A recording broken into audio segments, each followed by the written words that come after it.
most of you don't know anything about me, and you showed up. I'm very impressed. See, I was born here in California on a 3,000-acre ranch down in the Santa Cruz Mountains by Gilroy and Morgan Hill. And I'm just a farm boy from a mill town in Oregon. That's where I spent most of my growing up years, is in Oregon. Still live there, live in Bend. And California and Oregon I consider my homes. And it's a shame to see what's happened to them. I have a governor that's an idiot, and you have one too. What's that? We're trying to get rid of ours. Yeah, so are we. In fact, we collected more than enough signatures, but by the time they counted them, of course, it was 7,000, not enough. We already know it was way more than what was needed. All right, so it's hard to fight that corruption. They've been using Oregon as a test bed for a long time for the mail-in voting. We were a Republican state, and then they started doing the mail-in voting with the machines, and we haven't had a Republican governor since, and it's been 30 years. So driving around Oregon, you know, we've got Ashland, and we've got Eugene, and we have Portland, and other than that, the rest of the state's pretty conservative. So there's been some recent movement of Californians to Bend, which is making it a little worse. But when I moved to Bend, there was 25,000 people. Now there's 100,000, and that's only since '95. So, well, to tell you a little about me, I was very fortunate to the family that I was born into. My mom was probably the best teacher in the world. She started me at a very young age, getting me interested into genealogy, which got me interested into history. And so I've studied history and genealogy about 50 years. I've traced over 2,000 of my direct grandmothers and grandfathers back. Did I say 2,000? Wow. I'm not awake yet. How about 20,000? 20,000. Yeah. In doing so, that really got me interested into history. I got my first college degree about 2 weeks before I graduated from high school. I've got 5 degrees. I was served in the United States Navy. Graduated from Bud's Class 140. And then I spent a couple of years at JAG because I brought a commanding officer up on charges. So they wanted me to work for JAG, and I'm not a lawyer. Never have been. Would never be a member of that bar. Never. And I spent a few years in Washington, D.C. I guarded 2 presidents. I stood outside the Oval Office with a gentleman named, well, I don't need to say his name. December 6, 1986, when Ronald Reagan and Tip O'Neill signed the 28th Amendment to the Constitution. And then I came home, and I raised a family, and I started and ran 13 businesses, a farm and a ranch. I raise horses and dogs now. What kind of dogs? Boxers and Old English bulldogs. So I've done quite a few things. I've always served. When President Trump took office, he put out a proclamation asking we the people for help. And I wrote a brief and got called to D.C.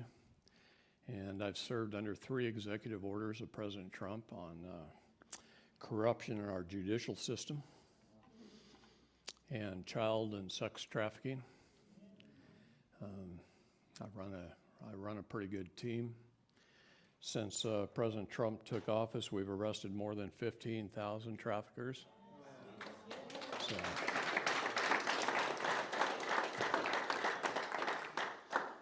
We've rescued thousands of children. Also, in 1989, they took my kids from me. I went through a divorce. I was a single dad. I had 6 children under the age of 8. I'd just been running businesses not long after I was out of the Navy, and they took my kids. And I fought, and I got them back very quickly. Very quickly. I beat them. And in doing that, I said, man, if they could do that to someone like me, what are they doing to everyone else out there? And so I started helping families. I ran a little ad in the newspaper. Anybody affected by Child Protective Services, or give me a call. We'll have a meeting. And I started helping families. That was 1989. And since 1989, I've been in over 2,000 courtrooms.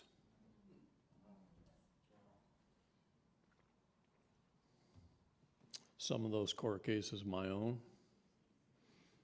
I beat the IRS a few times. Some other things, but most of them on behalf of other people. In fact, one time I had a judge call me from back east. He said, David, you're the most prolific attorney in the United States. You have more court cases going across the United States right now than anyone else in the country. Wow. More than any other attorney firm. I said, me? I'm not even an attorney.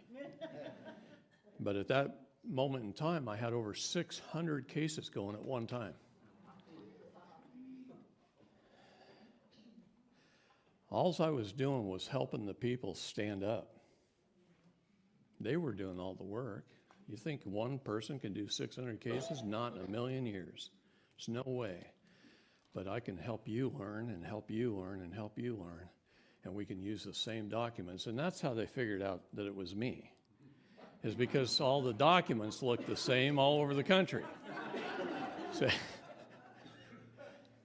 So that's a little bit about me. I hope that helps. But one of the biggest things you've got to learn and you've got to understand if you want to be free, and I'm assuming everybody in here wants to be free, right? That's why you're here. You're sick of tyranny and corruption. Yeah, me too. Me too. Everything in this world is about good versus evil. And God told us 1/3 of the hosts of heaven were evil and 1/3 were saints. We're good. And then there's a third sitting on the fence, just falling off on both sides, right? And they don't know which way to go. So a lot of them can't make a decision, okay? So we've got to realize, first of all, who we are. And we've got to learn who they are. So I'm going to reverse that order and talk a little bit about who they are. We have a government here called and this board rocks a little. See if I can do this.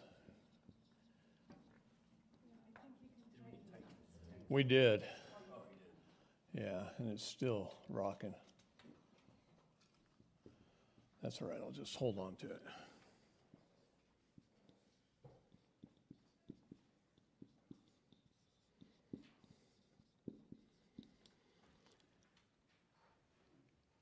We have a government called the United States of America. That's a de jure government of we the people. That government lives within inside each one of us. Our capital's in Philadelphia, where it's always been. President Trump is the current president of that government right now. Okay, he's also the current commander-in-chief of the military. And the military recognizes him as such. He still has the football, the nuclear codes. Biden does not. Okay.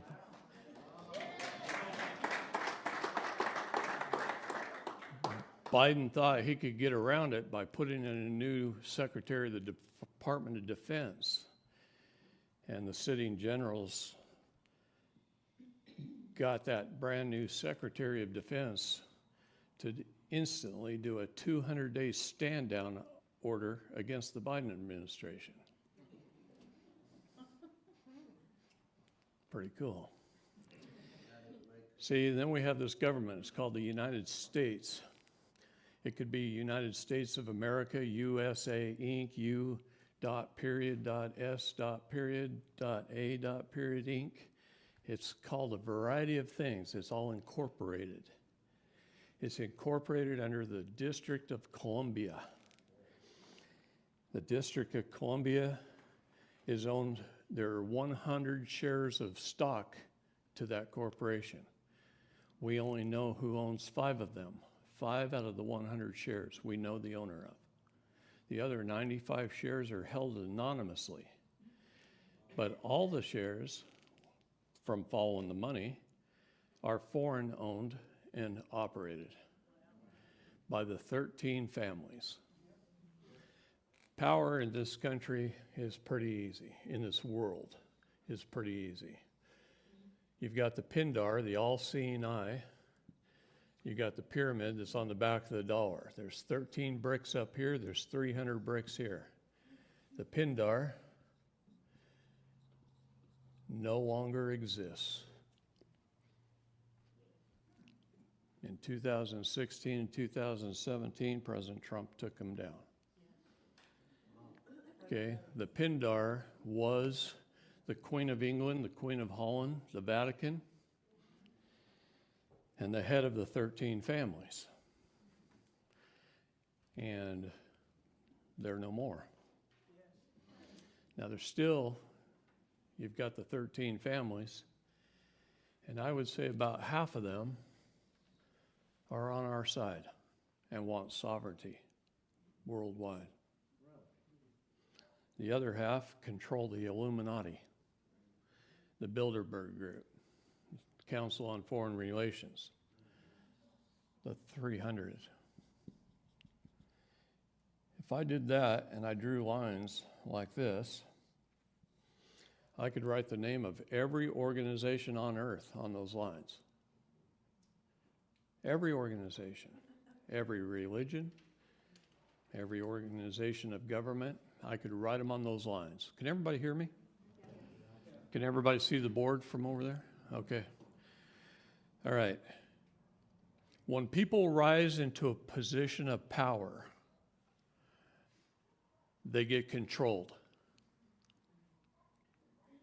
Now, sometimes that's at gunpoint. Sometimes that's threats to their family. Sometimes it's just a big old chunk of money in their bank account. But they get controlled.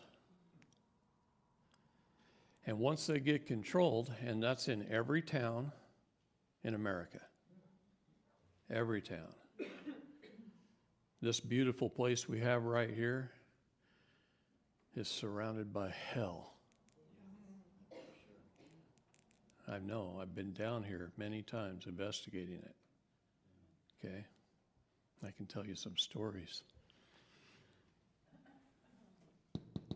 But they rise into this position of power and they're controlled, and they control everything.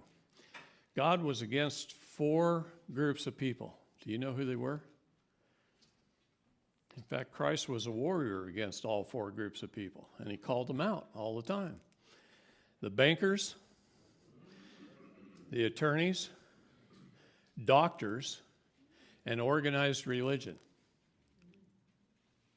Wow, usually when I say that last one, I get a reaction. Not from this group. All right. So we have this corporate de facto government right here that Biden is the CEO of. Now, if you go to Dun & Bradstreet, you all know what Dun & Bradstreet is? Okay, every corporation in the world, Dun & Bradstreet is their credit bureau. So like the people have Experian and TransUnion and Equifax, corporations have Dun & Bradstreet. And if you go to Dun & Bradstreet, it says it's out of business.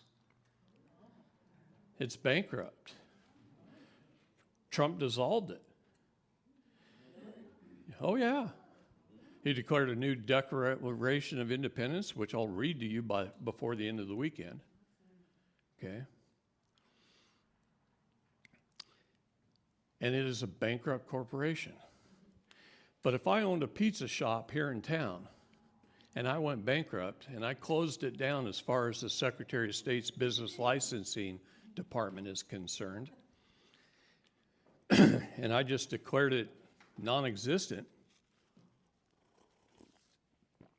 but Monday morning I showed up and I unlocked the door, propped it open, put a brick in it, turned the lights on, and the people walked in the door and started ordering pizza, and I fixed it for them, and they didn't know the difference. Well, then I just stay open. Doesn't matter if it's bankrupt. Doesn't matter if it's out of business. Doesn't matter if it's registered with the State License Bureau or not. If the people show up and order pizza, we're in business. Well, that's why Biden's sitting there. The people are still showing up and thinking he's the president. Trump only turned over one of the 3 offices a president holds.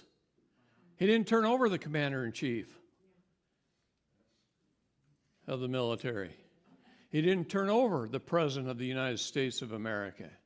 Biden cannot stand in front of unfringed flags.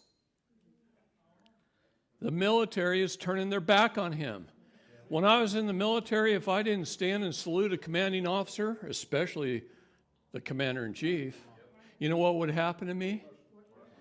Yeah, I'd be court-martialed, kicked out, dishonorable discharge. It's cut and dry. It's right in the UCMJ. That's what happens. There is no choice. What are the military doing to Biden now?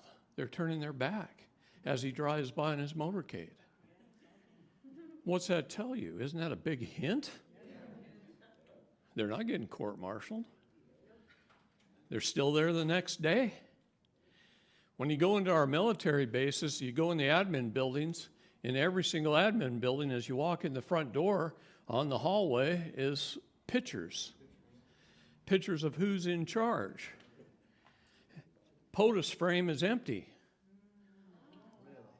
in every military base in the country right now. You think that idiot up there is in charge?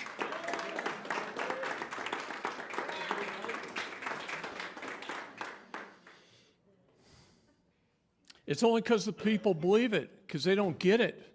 They don't understand. They're sitting in front of their CNN and watching TV and eating bonbons. Okay? They just don't get it.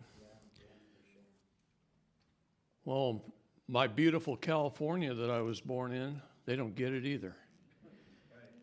See, old Newsom's got a flag flying up there in Sacramento with a gold fringe sewn around our California flag. That's an abomination. That's piracy. In admiralty law, the pirates captured a ship, they took their flag down, they sewed a fringe around it, and they threw it up the flagpole on their ship underneath theirs, showing that they captured it. This whole entire nation was captured by the Bar Association through a treaty in 1947. Through a treaty in 1945, it was captured by the United Nations. See, how many people think we won World War II? Raise your hand. Yeah, I'm sorry to tell you we didn't. We dropped a bomb on Hiroshima and Nagasaki, and that caused Japan to surrender. Japan. We were at war with quite a few nations. In fact, all of our enemies and all of our allies were United Nations nations. We weren't in 1941. We weren't. We were a sovereign nation.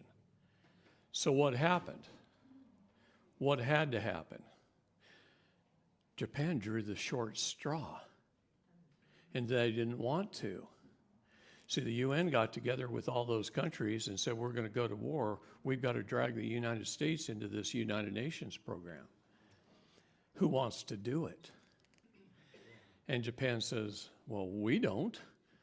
There's a gun behind every blade of grass. But they drew the short straw. So they bombed us at Pearl Harbor, and that brought us into the war. And it brought us in the war December 7th, 1941. And on September 7th, 1945, we signed the United Nations Treaty, which took effect on December 7th, 1945, exactly on the 4-year anniversary of Pearl Harbor. And when that happened, we gave them Manhattan Island. We gave them 25 miles along the Mexican border, on each side of the border. Got these ranchers down in Texas and Arizona, they don't even know that their land's United Nations land. They were never told. There was no full and honest disclosure. But it's the United Nations land. It's run under the Council of Foreign Relations. See? So you have California. And then you have the state of California.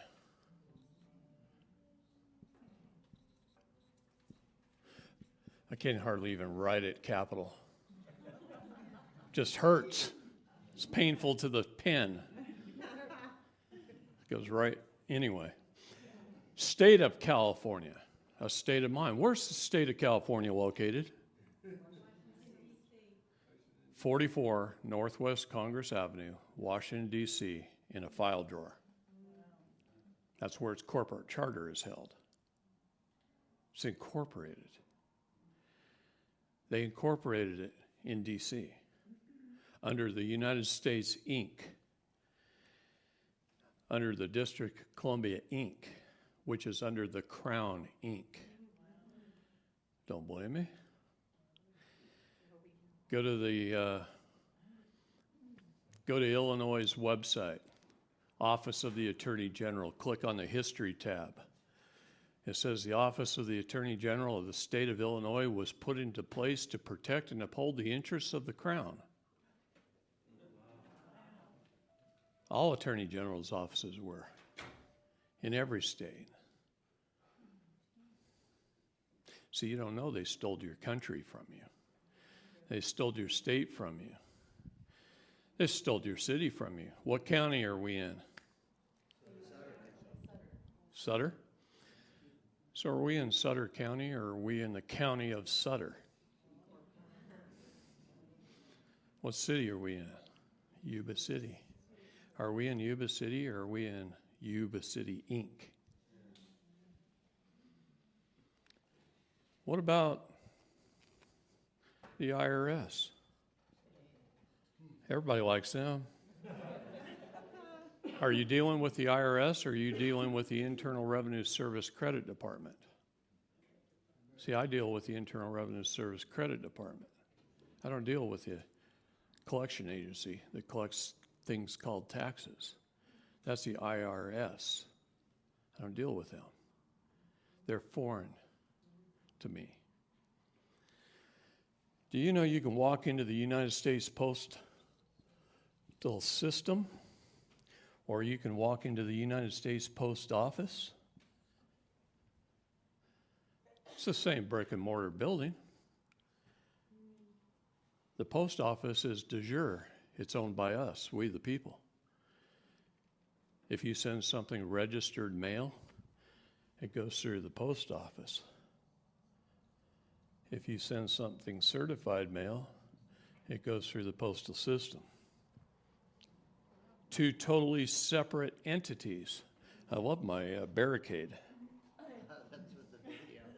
It's perfect.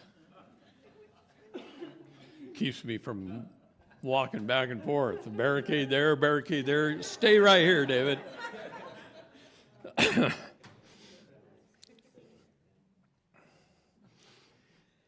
Well, you got to realize First off, what I'm trying to tell you is there's two or more of everything in this world. Two or more of everything. There's something de jure and there's something de facto.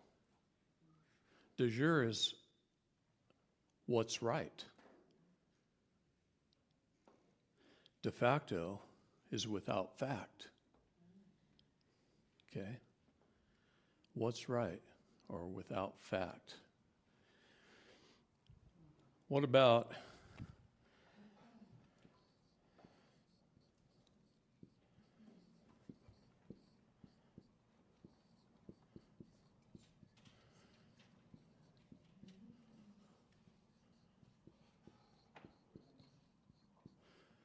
David Lester Straight, all caps?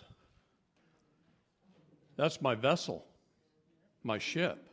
Look in the Federal Rules of Criminal Procedure or the Federal Rules of Civil Procedure. Who do they come after?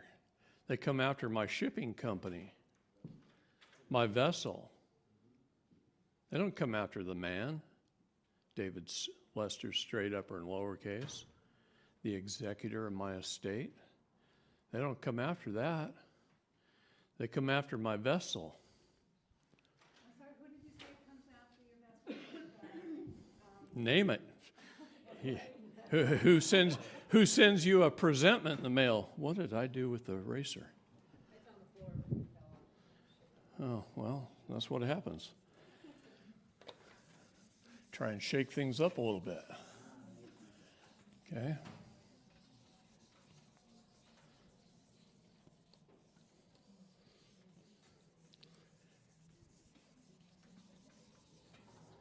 See, you'll never get this game until you understand this right here.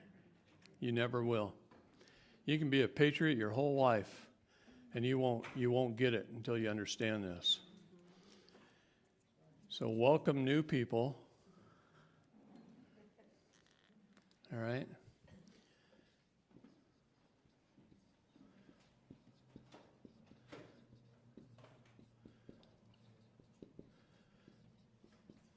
This is my vessel.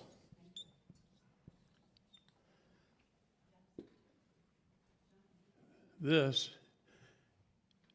is it the man? Yeah, it's the man. It's the executor of the trust.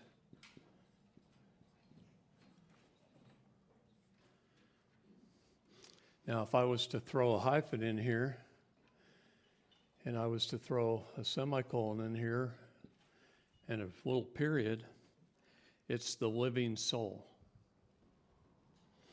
See, in Genesis 2:7, it says, "And I, God, created man from the dust of the earth.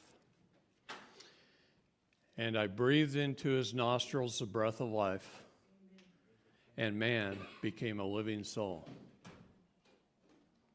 So as soon as we take in our breath, we're living souls. That's our energy, our being.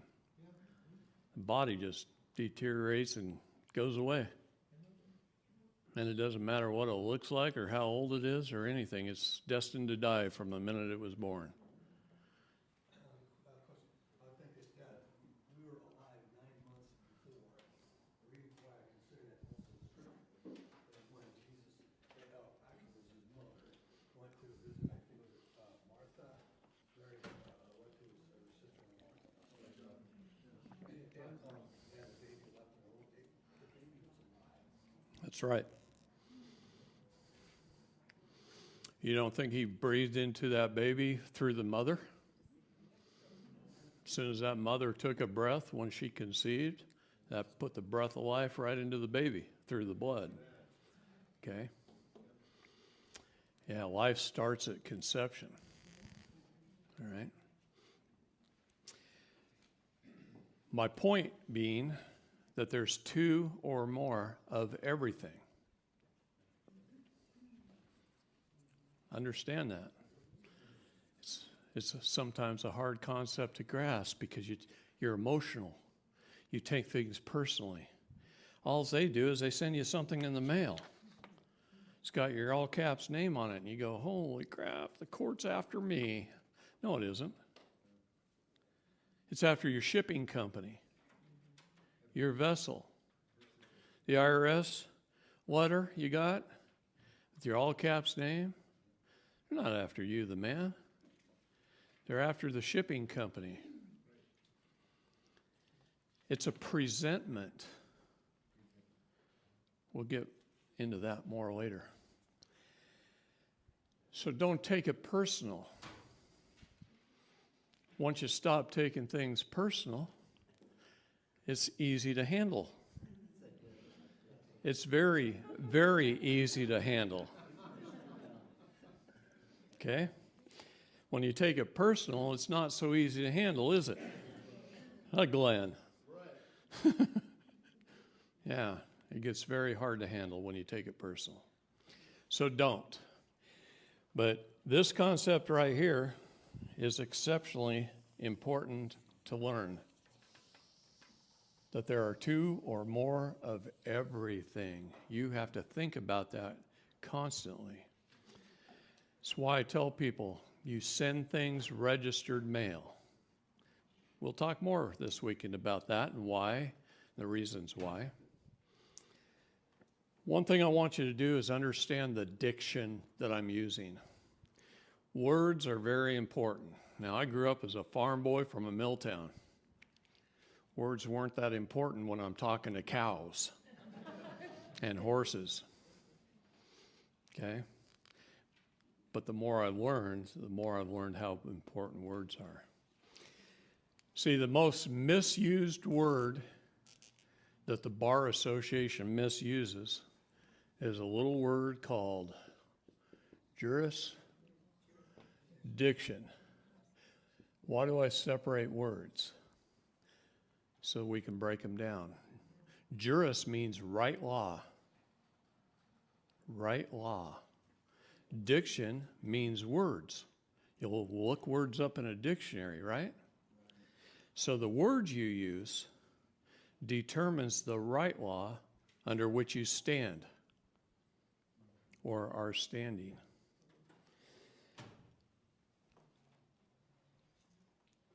About 15 or 20 years ago, I can remember standing in a courtroom. I remember the event, not necessarily when it took place, but I remember standing in the courtroom, and I got this little vision that came over me. And I was listening to what was going on in the room, and I decided that I don't even think these guys know what the law is. Yeah, it's a crazy thought, right? Came into my head while I was sitting there. And so I asked the judge, I said, Your Honor, what is the law? Where did its origins come from? How do we arrive at this thing called law where a small group of men could put something down on paper and hold me, a man, accountable? And I shut up. And I waited for him to answer. And I learned a very valuable lesson, that they don't stinking know. No, they don't know. For the most part, they don't know. When you ask the question like that, they don't know. They don't know the origin. See, in Genesis 1:26 through 28, God gave me, man, dominion over the land, the air, and the water. And this is law. The land became common law, common to all mankind. It's property, equity, and rights. It boils down to who holds superior title and who has superior rights. The air is ecclesiastical or canon law, which is trust law. The Bible is a trust indenture. And after that, it's an instruction manual on how to take dominion. See, most people read chapter and verse. I stopped that years ago, and I read it as what it is, a trust indenture. See, Genesis is the trust, and then it goes into the begats. Why does it go into the begats? The hardest part of the Bible to get through. Who begat who, and who begat whom, and who begat who? Right? How tough is that? Because he's teaching you about heirs, beneficiaries.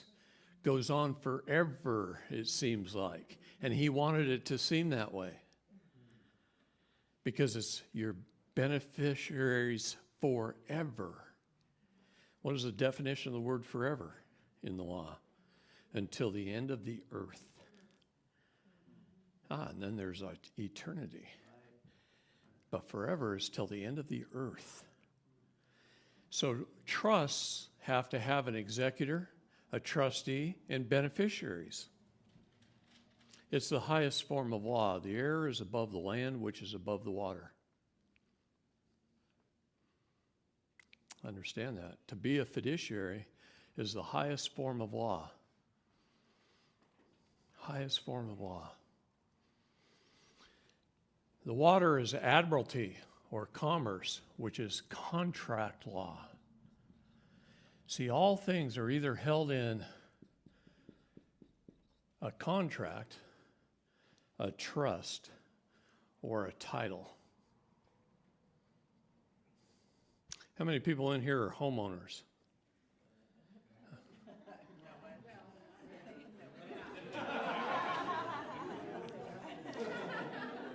You guys are lying to me. It's okay. You think you are. You think you are, but we'll cover that this weekend in depth. Okay? See, I'll bet you hold a warranty deed. Yeah. I bet you hold a warranty deed.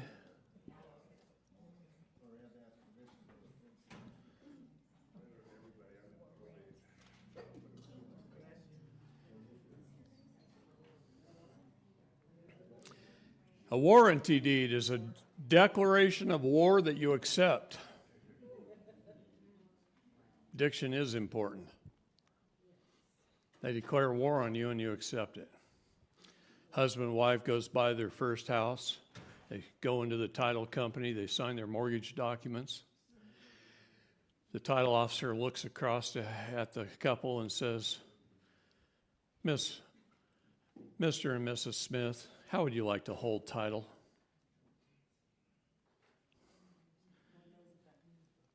No one knows what that means. Of course. They use that for a reason. They don't want you to know. How would you like to hold title? And they say, I don't know. What are our options? And the title officer looks at them and says, well, most husbands and wives hold title in joint tenants in common. And they look at each other. Okay, yeah, joint. All right, if that's what most of them do, we'll do that too.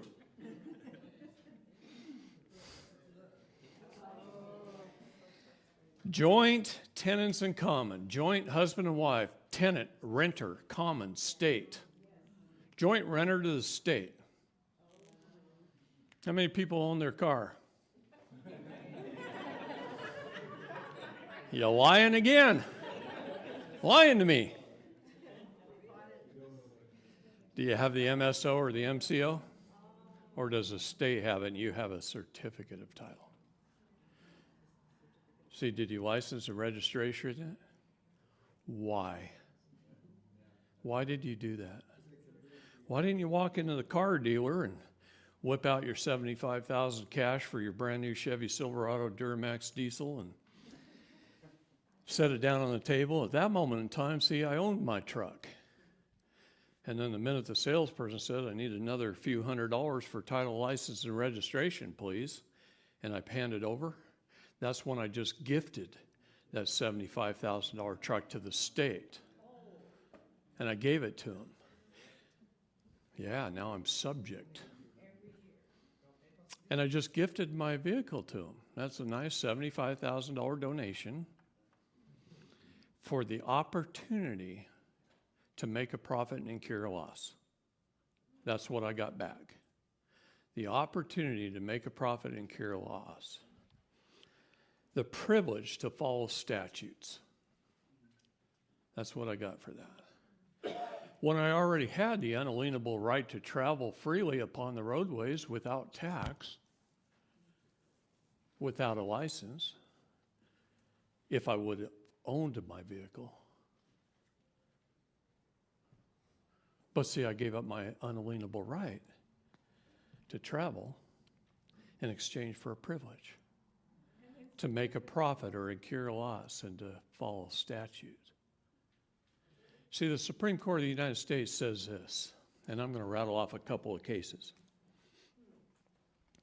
Since governments have chosen to incorporate themselves, they must follow the same rules as any other corporation. The rules, codes, statutes, and ordinances are not law. They are corporate bylaws. They're for employees of the corporation to follow. What am I getting at here?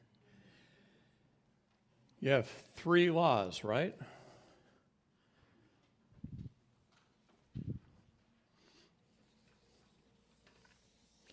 What am I trying to get at? We have superior law. Superior law are God and nature's laws. They're unalienable. What does unalienable mean? Unalienable. They cannot place a lien on it. Okay? It's important to understand diction. Okay? Understand words. Understand what they mean. Then we have supreme law. What is supreme law? Supreme law is our constitutions and treaties.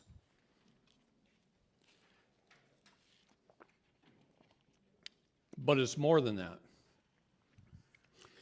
See, if you read the preface to the United States Code, it says, all law of the United States of America, founded on God principles, the Bible, are based upon these 4 founding documents. All laws of the United States of America are founded on the Bible and these 4 founding documents. Do you know what they are?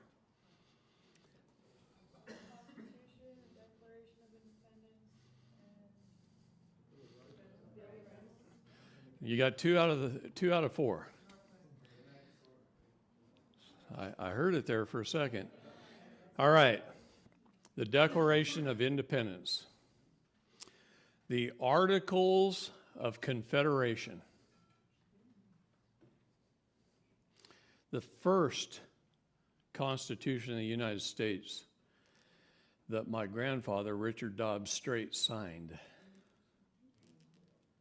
The first Constitution.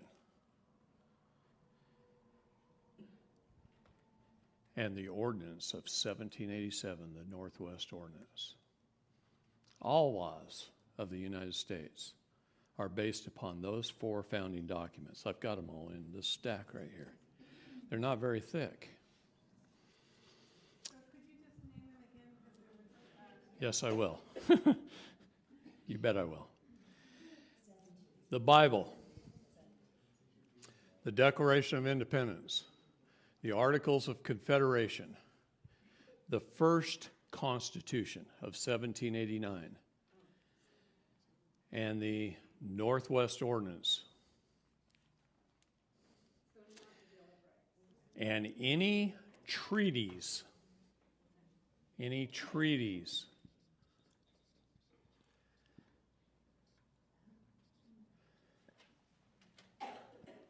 So we have the Bible.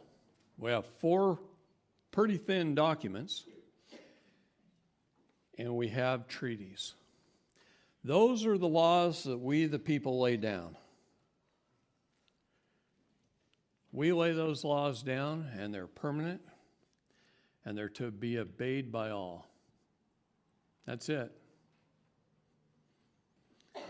So since governments are chosen to incorporate themselves, they must follow the same rules as any other corporation. That rules, codes, statutes, and ordinances are not law. They're corporate bylaws. They're for employees of the corporation to follow. So we have those 5 things, the Bible and those 4 documents, and any treaties. And we put them in a box. We put government into this box. And when government steps outside of their scope and authority of the laws in which we, the people, laid down, then they're committing an emolument violation.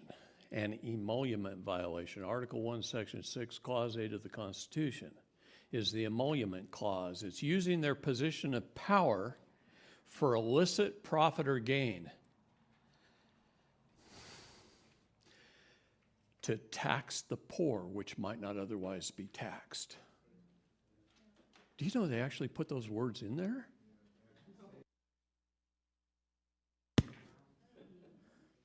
To tax the poor, which might not otherwise be taxed. That's what rules, codes, statutes, and ordinances are for. Yeah. See, we are men and women and sons and daughters of God, every one of us. Doesn't matter what color of your skin, doesn't matter anything. We're all brothers and sisters in Christ. Okay? And we need to love thy neighbor and do no harm. If we follow those 2 laws, we can't break any others. So we have superior law, we have supreme law, and we have corporate bylaws. That's it. We got land, air, water, and space. Yeah, God gets into that in the Bible too, but we're not going to talk too much about that. It's coming, though. And it's coming fast. It's already here. We're already dealing with it. Okay? But we have superior law, God, nature's law, supreme law, those 4 documents, the Bible and our treaties, and then we have everything else. Now, if these are corporate bylaws and the Supreme Court says since rules, codes, statutes, and ordinances are not law, they're corporate bylaws and they're for employees of the corporation to follow, how come you guys are following them? Oh, no. You're required to follow them. You know why? Because you gave up your rights. See, I've handled some pretty big federal cases like the Malheur trials and the Bundy trials.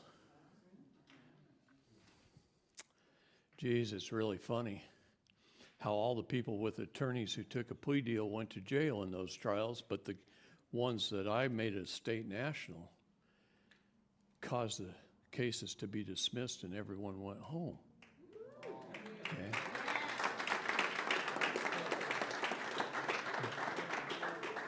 The reason I say that is because everything in this world is about status, standing, and jurisdiction. Status. What does the United States government in Title 8, Section 1101 define statuses? Because there's more than one. And yet they make you believe that you're just supposed to be one of those statuses, a U.S. citizen. Right? Oops, man, I can't write worth a darn. My brain's thinking ahead of my pen. U.S. citizen. Let's think about that for just a minute. What does the word citizen mean? City is municipal. Zen is servant. A municipal servant, a public servant. Oh, geez, now you're an employee of government. Through your own self-determination and proclamation and check mark in a box that you were a U.S. citizen. You just made yourself subject to all these corporate bylaws. See, me, I'm a Californian. I'm an Oregonian. I'm a state national. I have limited diplomatic immunity as per the Geneva Conventions. And I am king of my land. I'm the king. I don't have to obey those rules, codes, statutes, and ordinances. No, I'm going to be safe because I love my neighbor and I want to do no harm. So I'm going to be safe. But if I'm going down the freeway and the traffic's light, the weather's good, the roads aren't slick, it's a straight line, and I'm doing 20, 30, 40 miles an hour over, maybe I'm doubling it to see if I can, and I feel safe doing that, is there a problem with that? None whatsoever. Did I harm another soul? No harm. No harm, no crime. Okay? So I challenge that occasionally.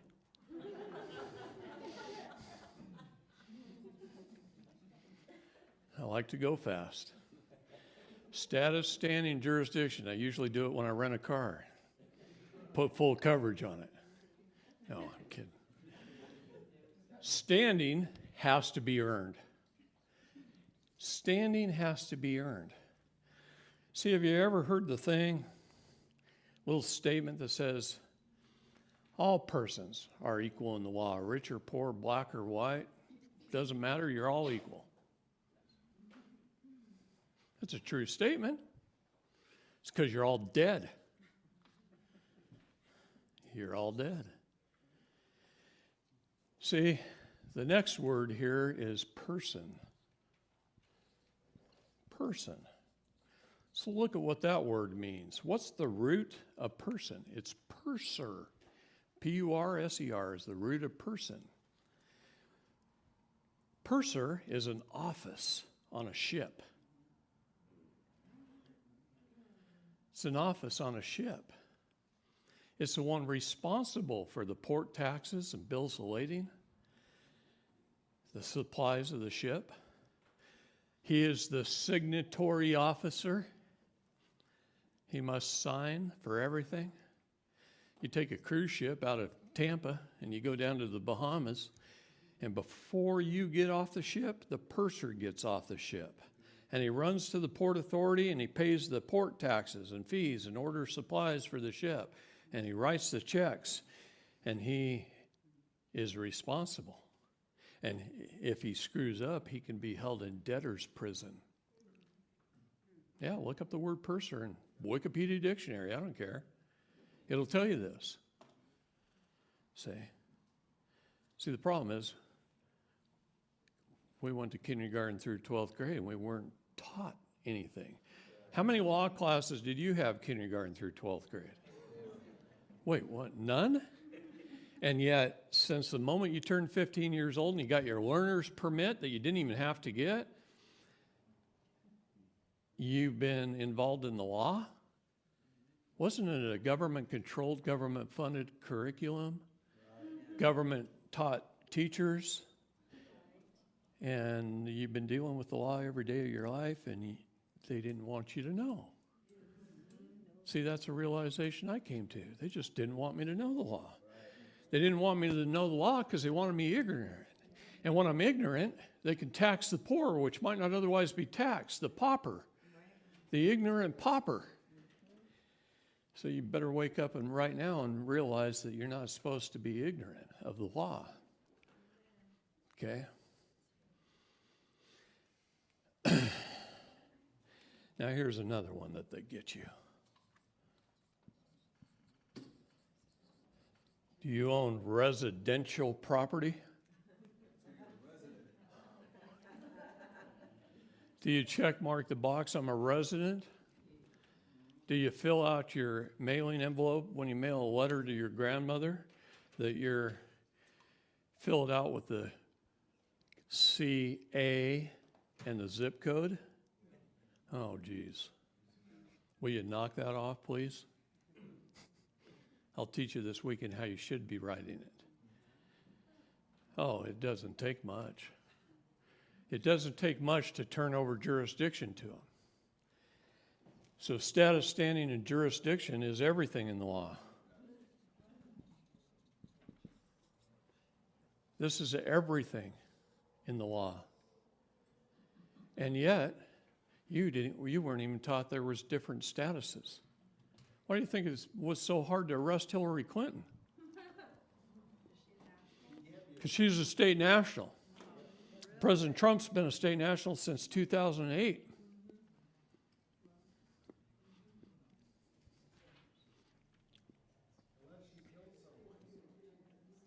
Unless you caught.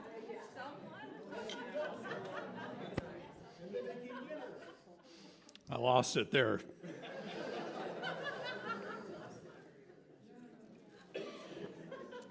Some diction almost flew out of my mouth.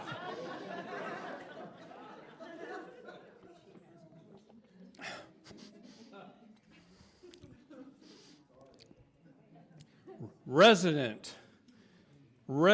someone there temporarily to do business. That's the legal definition of that word. So if you have residential property, aren't you there temporarily to do business? See, it doesn't matter if it's industrial, commercial, or residential. Those are all commercial terms. It was supposed to say private property, held under land patent and passed by grant deed. But, who knows that? They didn't want you to know how you're supposed to transfer your title on your home, how you're supposed to hold it. They don't want you to have superior title. See, this is why you can go into court on a foreclosure and you can prove that the bank committed fraud. That's easy. They open their door.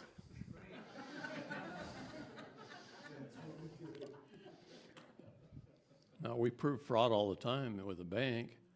It's easy. Where'd they get the money for that mortgage? Your signature on the application created the funds. They didn't get it out of their shareholders' accounts or out of their customers' accounts. You created the money. It's yours. You're all worth millions of dollars. In fact, I'm going to put out a statement here that's very conservative. You're each worth $100 million or more each.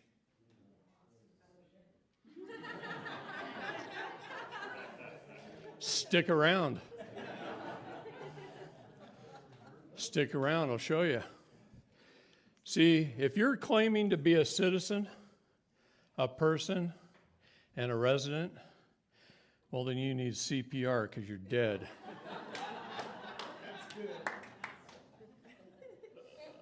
Sounds funny, but it's true. You're a dead entity. If you're making that claim, you're the vessel. When in reality, it's just that ship over there that's got assigned to me by, somewhere in here, my California birth certificate, right?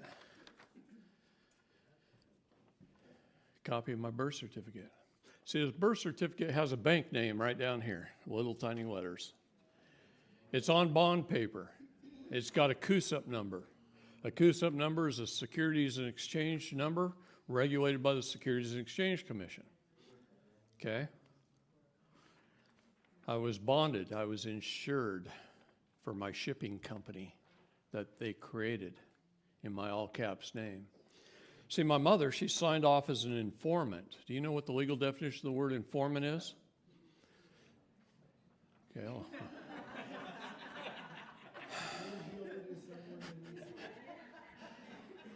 You're making it fun for me up here. Okay. About a little over 5 years ago, I stood at The Hague in Europe, and I spoke to all the world leaders. And one of the things I did was I read the story of a mother, which I'd written.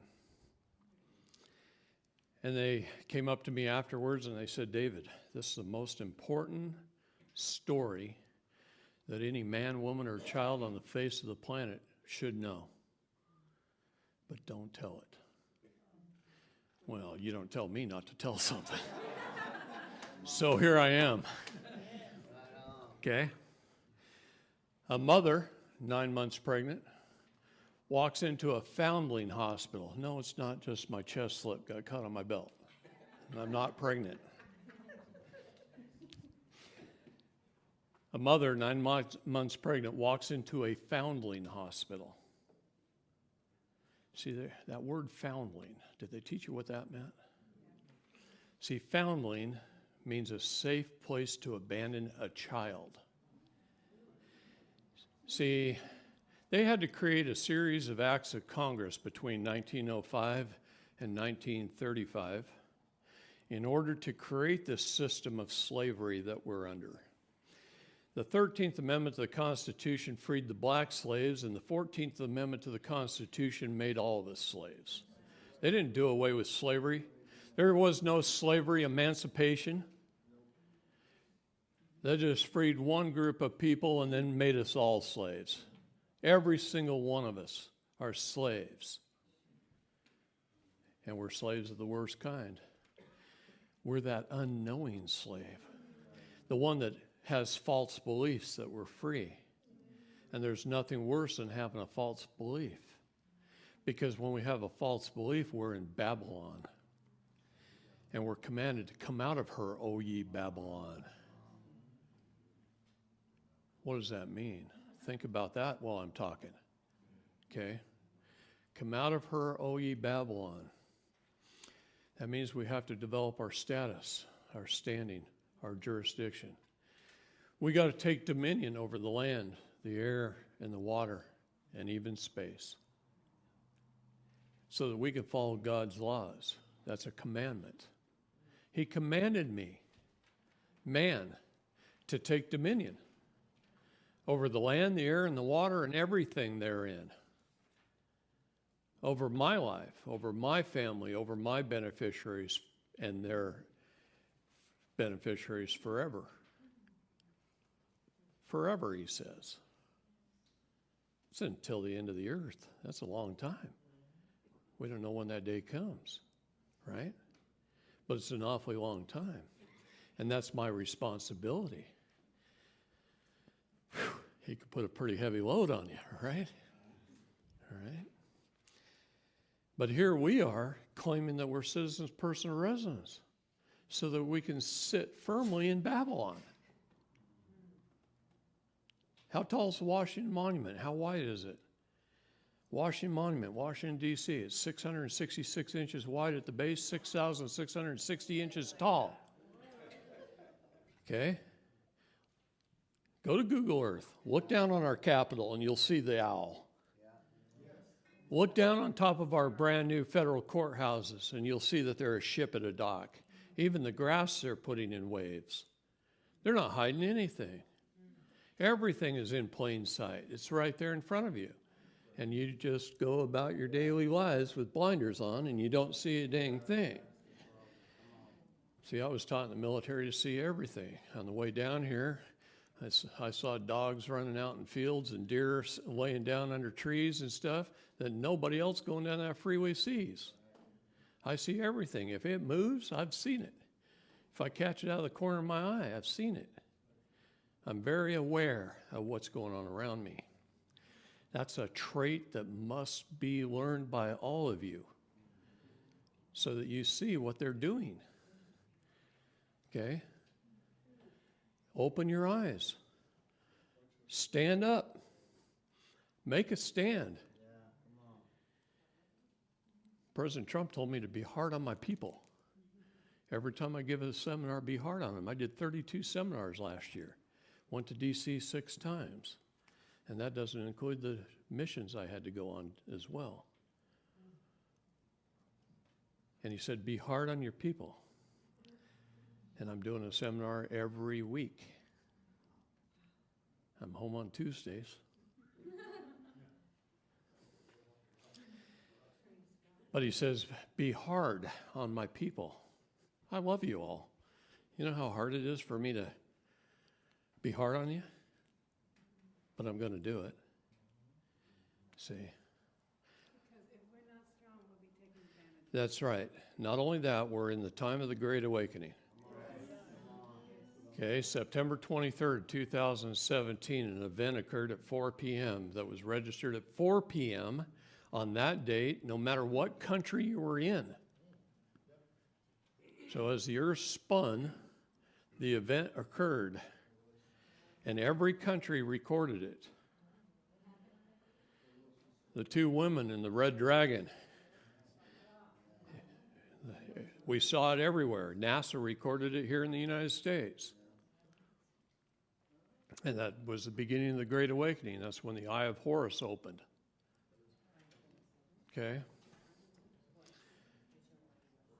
The women flee into the wilderness for 2,000 days. The dragon goes around and terrorizes each and every one of you. It's probably why you're here.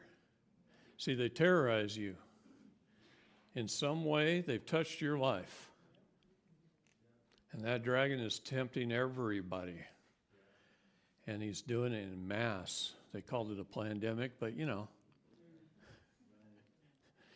COVID. Shit. I don't even think I own a mask, and I've traveled all over the country. I was the only guy in Central Park in New York last April without a mask on.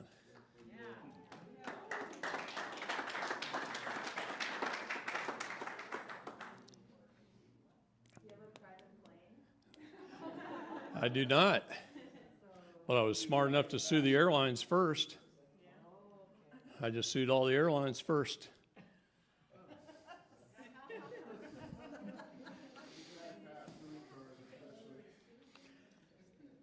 Yeah, sometimes I feel like I'm the only free man in America, and it's sad. I'm lonely. I need more free men and women around me. And I'm getting them. I'm getting them. I know one of my groups alone over the last 30 days is sending in over 1,000 affidavits of repudiation of citizenship. And that's just one of them. Okay. What does it mean when I say status, standing, and jurisdiction? See, in Title 8, Section 1101 of the United States Code, it defines status. You can be a U.S. national. You can be a U.S. citizen. You can be a state national. You can be a state citizen. You can be a variety of other things. What's the section again? Section 1101 of Title 8 of the United States Code. Title 8, Section 1101, A21.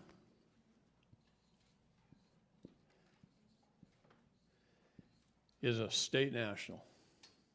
It is the only status where you're one of we the people, where you're a state national. There's a maximum law that states that in which one creates, one controls. We the people created government, the state nationals. We control government.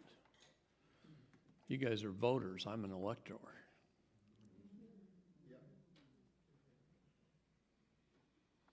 I'll teach you over the weekend what that means.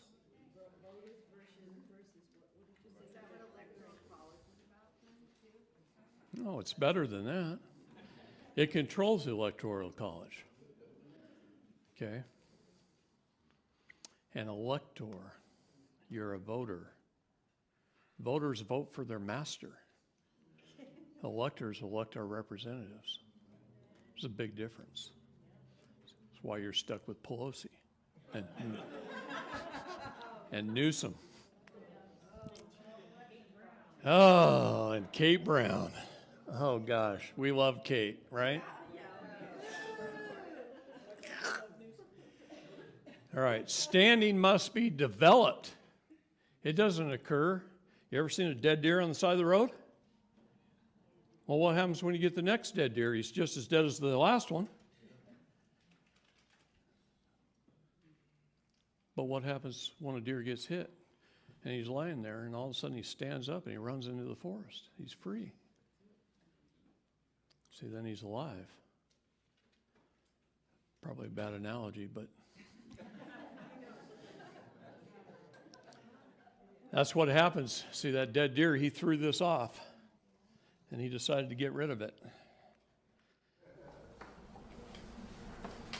And he sold this rose up, and he was born again. Didn't God tell us to be born again? Oh, see, people don't understand the Bible. Most even great preachers don't understand the Bible.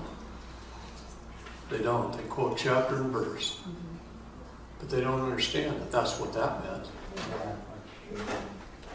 It's the only way we can come out of Babylon. Follow the Bible. The only way we can come out of Babylon is to take back our status standing in our jurisdictions. Juris is right law. Is it the land, the air, or the water, or space that we're talking about right now? Which one are we in? Are we talking about a contract and that's the right law? Then we're parties to the contract, right? But what if we're talking about trusts? Well, then I'm either an executor, a beneficiary, or a trustee. What if I'm talking about titles? I'm an owner, or I'm not. Very simple, very cut and dry. That's why the common law is simple. Common law is love thy neighbor, do no harm. And it's who holds superior title and who has superior rights. And that's it. Common law is simple. That's all it boils down to. Has anybody heard of MERS? How many employees does MERS have? That's right, one. An attorney and a CEO. He's one and the same guy. An attorney and a CEO. Doesn't matter. Doesn't matter what his name is. The fact of the matter is he's patented the fraud. And now all mortgages in the United States are under the MERS patent. And a judge is going to rule on the side of the bank every time. So he doesn't break patent infringement. But you didn't know that.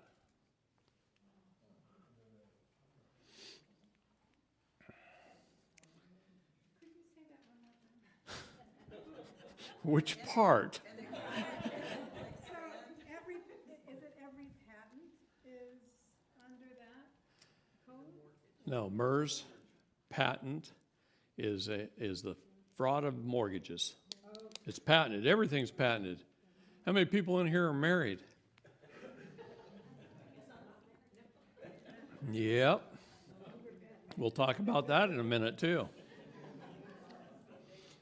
Yeah, you might annul that by the time you're done with this class this weekend.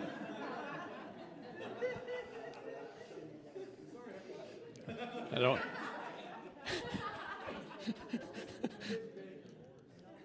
Oh yeah, I annulled mine.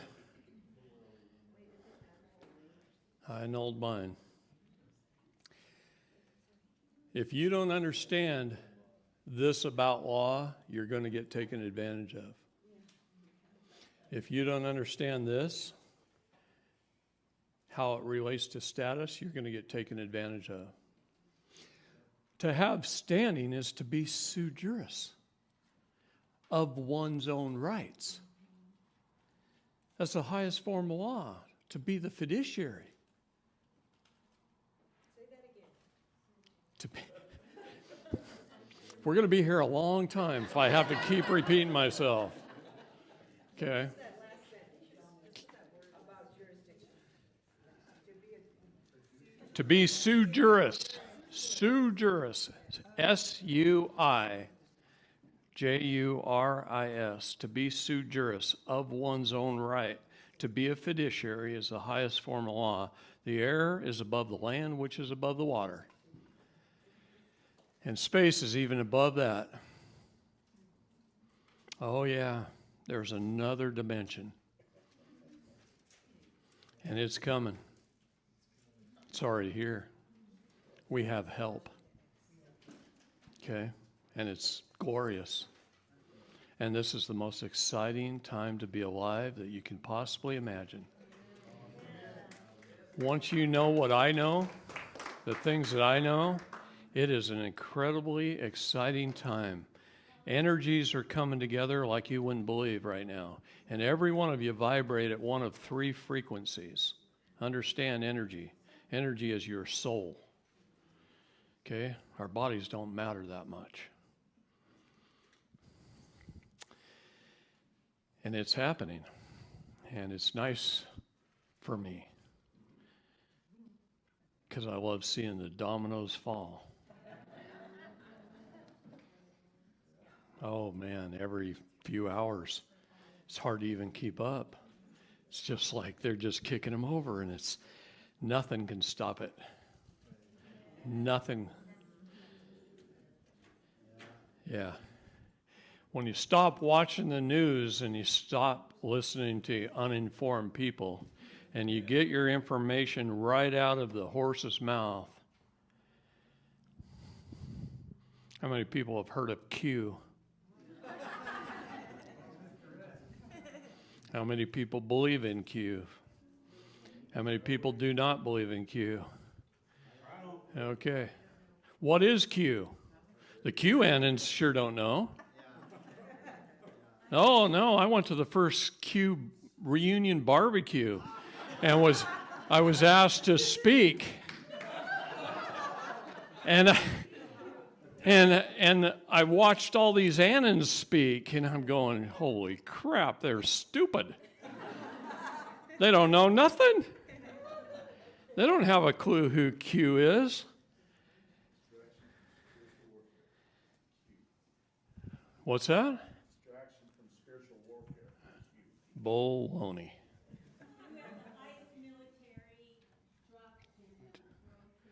That's right. Q is the most trusted. There's only 200 naval pilots at any given moment on the face of this planet that are Q capable. They are the most trusted. They can carry a nuclear weapon. No one else can. I heard that going off in my ear. Yeah, that's what happens when you talk about Q.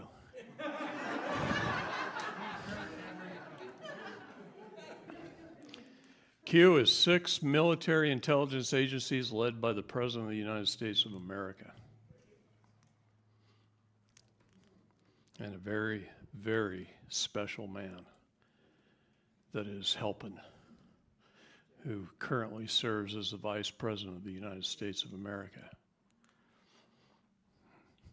And it was kind of fun to be on that helicopter that dropped him off on Mount Rushmore so he could stand on George Washington's head. Yeah. You're welcome. What's that? Who's the vice president? John F. Kennedy, Jr.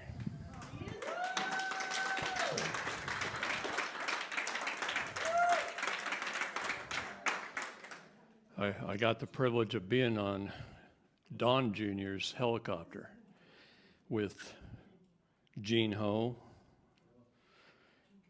Gene Ho is President Trump's photographer, and John Jr. on July the 2nd of last year. And we just flew him up on top of Mount Rushmore. Dropped him off and let him walk out there, and Gene took a picture. It's pretty cool. Yeah, it's coming. In August?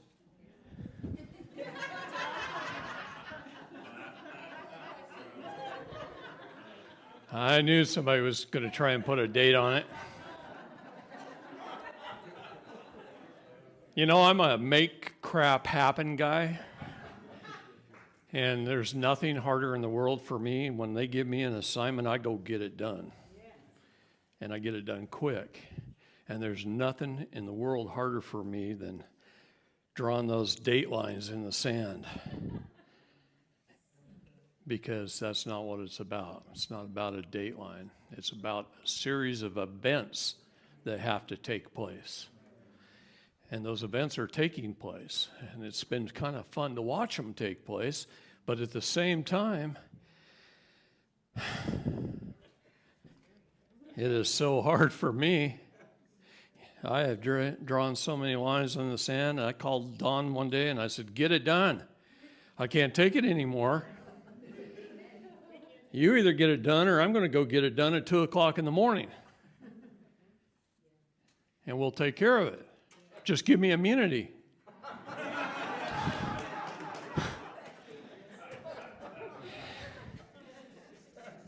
And he said, hold on a minute. Wait, put the brakes on. We know everything. It'll be taken care of. And I'm saying, but Nancy Pelosi's ruining everything. Joe Biden, look at the crap he's causing. My voice gets really high. It's like, can't have that. Just give me immunity. I'll take care of it. I'm a 2 o'clock in the morning guy in their own kitchen. 5 minutes. Oh, no, that just clicked. It took him a second. My mind was somewhere else.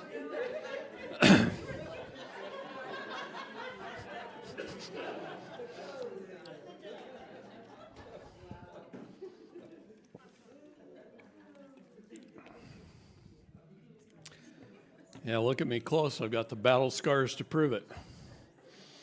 All right.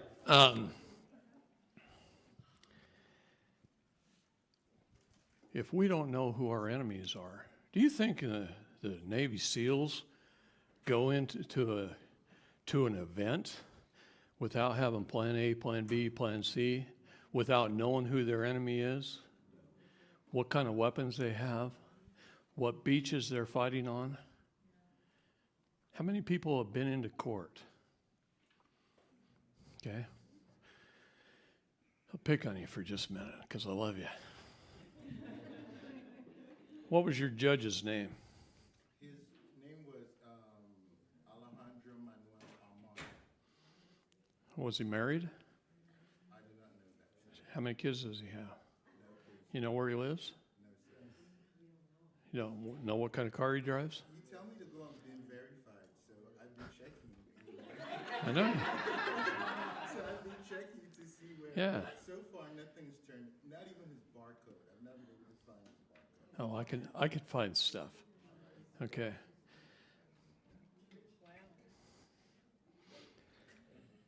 So he goes in front of this man and he doesn't even know who he is. See, the first time, my first case in federal court was in front of Judge Mosman, the head of the Ninth Circuit. Yeah, that was my first opportunity to win in federal court.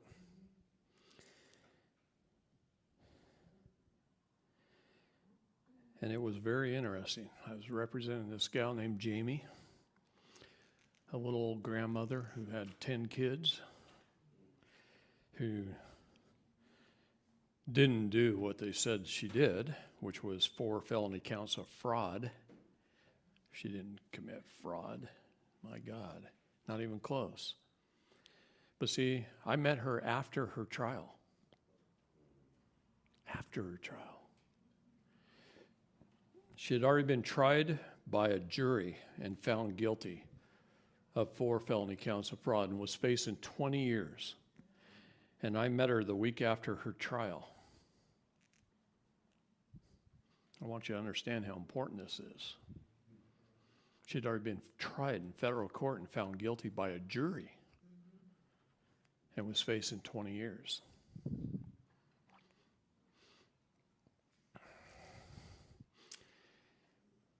And I met her and I said, well, the first thing we got to do, Jamie, is fire your attorney. How well do you think that went over? What is the legal definition of the word attorney?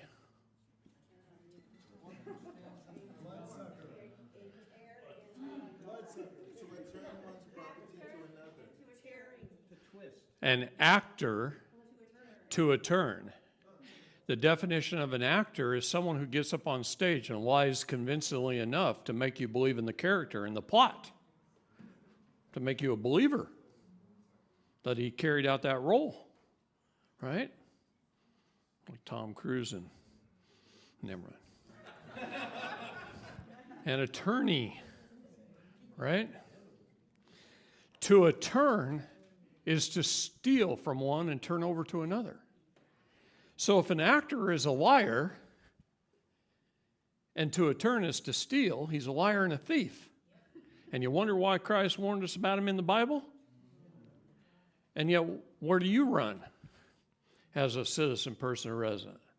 Right to hire an attorney, a bar member, British Accreditation Registry, a foreign actor.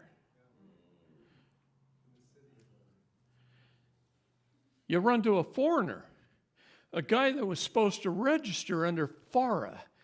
And in 2019, President Trump did away with FARA because it was costing the taxpayers millions of dollars just to run that office. And attorneys weren't even bothering to register.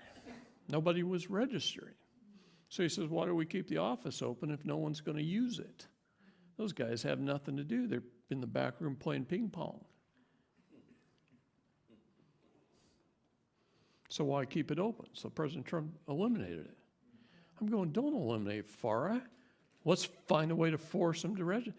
No, wait a minute. Eliminate FARA, I said. I thought through this really quick. And I said, no, go ahead, eliminate FARA. Doesn't matter. Let's eliminate the bar while we're at it. Let's revoke their treaty. See, what is the definition of the word treaty? A contract or agreement between two foreign nations and or entities. Why does the United States have to have a contract with the bar? Foreign actors on a foreign stage.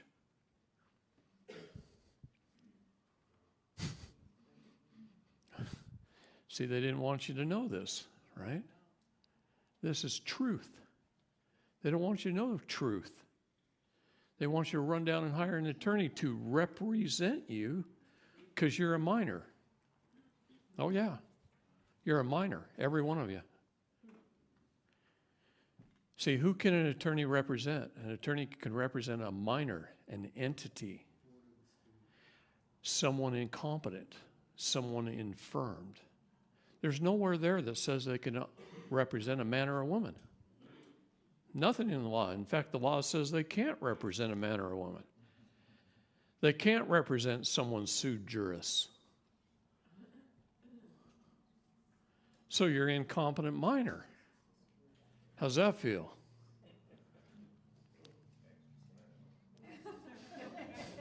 So special.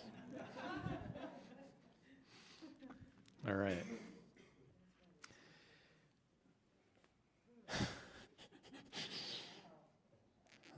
Let it sink in for just a second.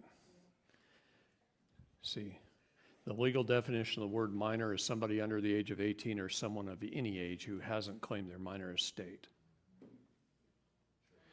So let's go back to that story of a mother that I haven't finished. You thought I forgot, didn't you? No, I can do this all day long. See, a mother 9 months pregnant walks into a foundling hospital. She goes into a birthing ward where the child will become a ward of the state. The baby comes out of the water, is tugged through the birth canal, is docked at the dock by the dock tender. No physician delivers a baby, only doctors do. That's where the term doctor came from. A dock tender. Where its soul was taken, the footprints, and the blood was taken, the placenta. And they took the blood and the soul of the baby. They used to slap the baby so they'd cry, hang him upside down, slap him so they'd cry. They tried to tell you that was to clear its lungs. No, that's not what it was for. It was the turning upside down and the putting the baby into pain. An emotional reaction to evil.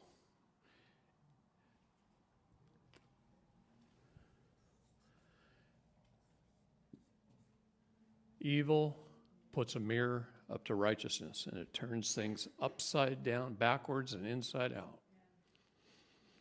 And that's what the reaction was. And then the baby was sent with a tug out to sea, where it was presumed dead and lost at sea, until it should return after its 7th year. See, 8th birthday? See, age of accountability. Until it should return after its 7th year and claim its minor estate. And it failed to do so. And so it's still presumed dead and lost at sea, just like you all are. How does that make you feel? You're the vessel. You're that ship that was sent out to sea, that came through the birth canal, docked at the dock by the dock tender, where you were a ward of the state. And your mother signed off as an informant. Signature of informant. My mom's name right there. The legal definition of the word informant is someone who gives someone else up to another, thereby giving title and equity of the child to the state.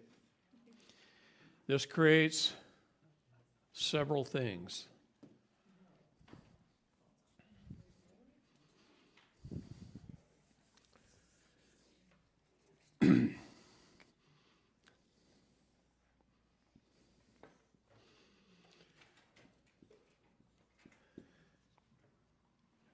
Government is under trust, the public charitable trust. Underneath the public charitable trust is a whole bunch, in fact, about 337 million in the United States, Sesta QV trusts. So the first thing that happened when your mother signed the birth certificate application, and I want you to remember, it's not the birth certificate that gets us in trouble. It's the applications. It's not the driver's license that gets you in trouble. It's the driver's license application. It's not the marriage license that got you in trouble. It's the marriage license application. The signature on the mortgage application got you in trouble. What is a mortgage? Morgue? Death pledge. It's a death pledge. So what if there is no mortuary? You're getting it now. Yeah, well, I thought about it. Okay, understand how this works. Understand how this works. There's 337 million of you. You and you and you and 337 million of us. When the mother signed off as an informant on the application, first thing it did is it created a trust, a Sesta QV trust. Where was the attorney in the room to explain the terms and conditions of the trust? Where was the full and honest disclosure? Okay. The next thing it created was a CUSIP number. A number regulated by the Securities and Exchange Commission. Where was the securities licensed agent? You can't sell a security in the United States without having a securities license. Where was the securities license agent in the room to explain the terms and conditions? Where was the prospectus given? You can't sell an investment without handing somebody a prospectus and giving them 3 days to look at it before you can go back and write them up. I know because I was securities licensed at one time. I owned a financial planning firm, one of the 13 companies I started.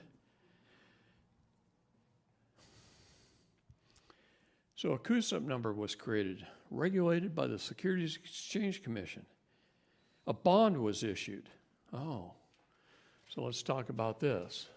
Good versus evil. Creditor versus debtor. Creditor versus debtor. So when that birth application was submitted, and by the way, you can't have two different events. I mean, one event on two different dates, right?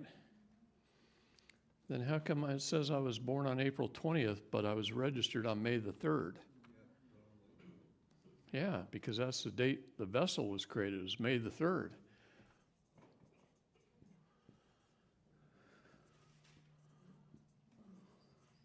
This is when I was born. I was righteous. I was a state national. I was a Californian until May the 3rd. That was my birthright status. Understand that. To be a state national is your birthright status, and they took it away from you by your lack of knowledge, your consent, your tacit agreement in some cases, most cases. And they took it away. And they took those unalienable rights that I have away on May the 3rd. And they gave me civil rights and privileges. See, the only rights a citizen has is civil rights and privileges. Okay? That's it. State national has unalienable rights. So on the credit side, they issued, and if you were born between 1933 and 1975, the amount was $630,000 is what you were bonded for and what your investment started off as. Okay? If you were born after 1975 to 1979, they raised it to $1 million. After 1979, they raised it to 2. Okay? So we're going to forget about these two for a minute. It's not the numbers, it's the concept of this that's important to understand. Okay? So this created a balance sheet. Standard accounting. Credits and debits. And $1 million of United States Treasury bonds were issued in my name. I became the full faith and credit of the United States government. Chattel property. In fact, Bill Clinton took out an agricultural lien on all men and women with arms and legs against your trust. So on the credit side, they issued $1 million worth of United States Treasury bonds. And on the debit side, the International Monetary Fund loaned the Public Charitable Trust $1 million of fiat currency. Fiat currency. Okay? And they just threw that money out there to the banks. They distributed it to the general public, the Public Charitable Trust. And that became your first debt the day you were registered. You were $1 million in debt. Oh, not only that, they insured it for $2 million. Think of that as FDIC insurance. In case you died of SIDS a week later, the bank's got to get paid back. In case you got hit by a car at age 5, the bank got to get paid back. See, your job is to live until 18 and then go out in the world and start earning some of this money. And you bring it in to your household and you start spending it. And you buy a house. It's not the numbers that are important. I know houses cost more than $250,000. Okay? You buy some cars, you spend some medical bills, whatever. Let's just say over your lifetime, you spend $5 million that you earned. Now, if you earn $50,000 a year for a 40-year career, that's $2 million. I'm being a little generous. Let's just say you spent $5 million. On this side, they invest in United States Treasury bonds. They've been buying, selling, trading, bundling, hypothecating, and they've averaged a 44% rate of return since 1933 on average. They've been good money managers. Really good money managers. And let's just say that grew to 100 million. And then you die. You die, it goes through probate. A couple of things you can't escape, death and probate, right?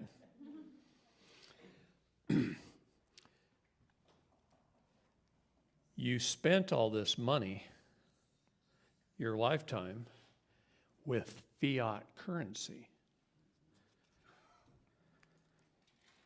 Not real money. You know what the difference is?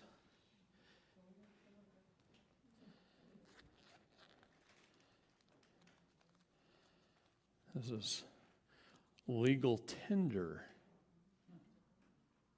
It's a Federal Reserve note. It's not money. It's a debt note. Tender. The word tender, the diction, to put something off to a later date, till death and probate. Everything you spend your entire lifetime, they keep track of. Through your bank statements, your W-4s, your 1099s, your credit card statements. They keep track of it all. And you spent $5 million of this crap during your lifetime, and your investment account's got $100 million in it. So they pay that off, and the initial investment goes back to the IMF, and they're happy you died. And you have $95 million left in your investment account. And the way the Sesta QV trusts are written, they live on in perpetuity forever. See, my dad died in 1989. And I can type his CUSIP number in, and I can see the companies buying and selling him today. Then I can show you yours. Can we see an example of one? Can we see an example of one? You probably could if I had access to the internet. Where do we get this PSIP number? Oh. Okay. We're early in the weekend. We're very early in the weekend. So we're like a stock and bond. Yeah. You are. So are we on the Wall Street? Yeah, you are. You're all over the street, man. International, baby. When President Trump said the trafficking of human persons, he didn't just mean child trafficking. He didn't just mean hookers and johns. He meant all of you. Every single one of you are being trafficked. In fact, there's 197 United Nations of trafficked people, persons. You think evil didn't conquer this world? They did. But do you think righteousness can win? Yes, it can. All it takes is you. President Trump looked me right in the eyes. June 19th of 2019, he looked me right in the eye and he said, David, I've done all I can to restore the republic. Now it's up to you. Oh, gee, just throw that weight on my shoulders. Now it's up to you. He bankrupted the United States corporation, and he wrote a second Declaration of Independence, and he restored the republic. And now it's just a matter of you guys waking up and deciding which team you're going to play for. That's all it is. It's up to we the people.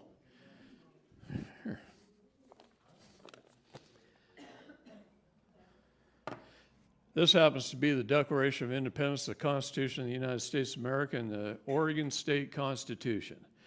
And I'm going to read from Oregon's Constitution for just a second.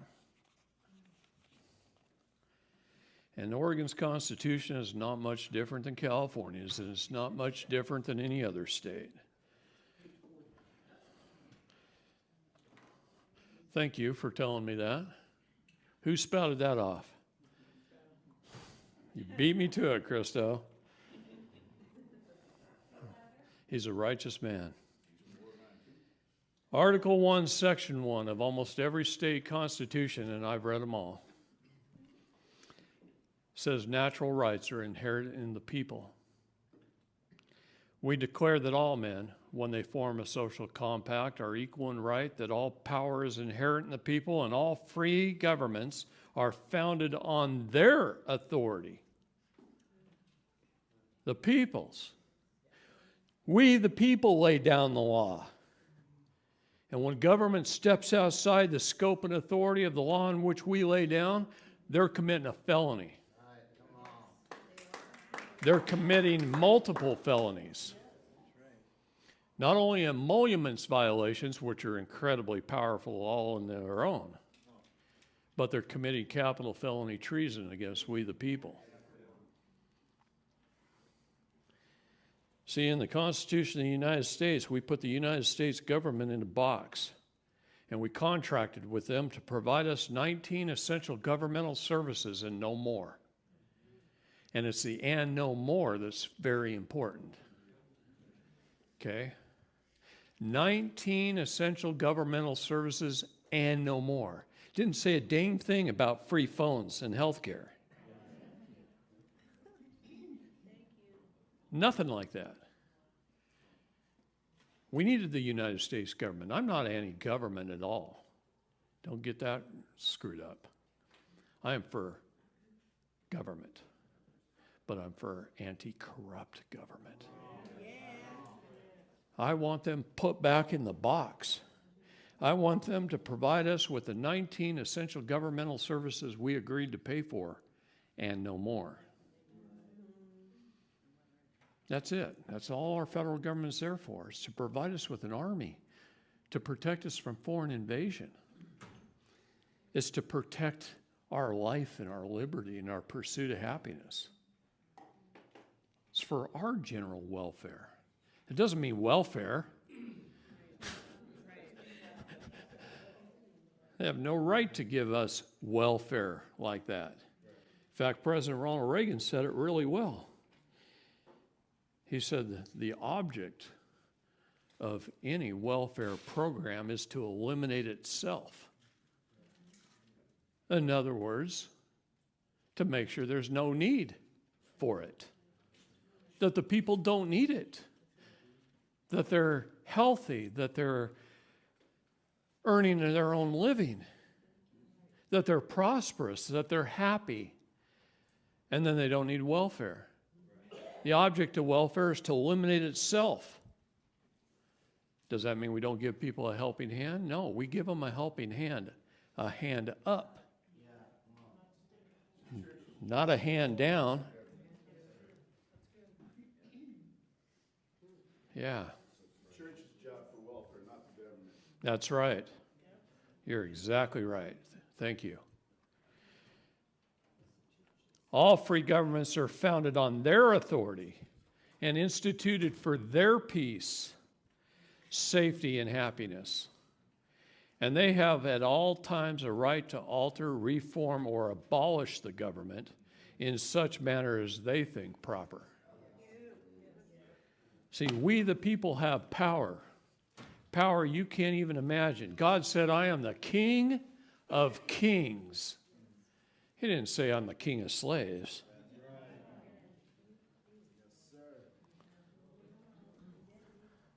He said, I am the King of kings.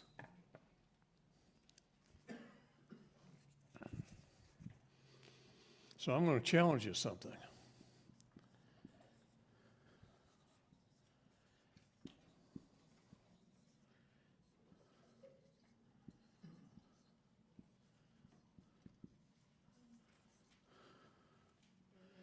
Stop asking.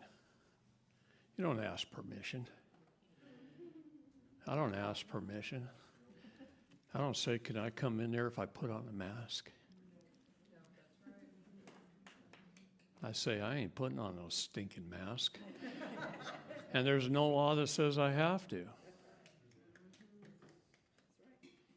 And there's a variety of ways to say that.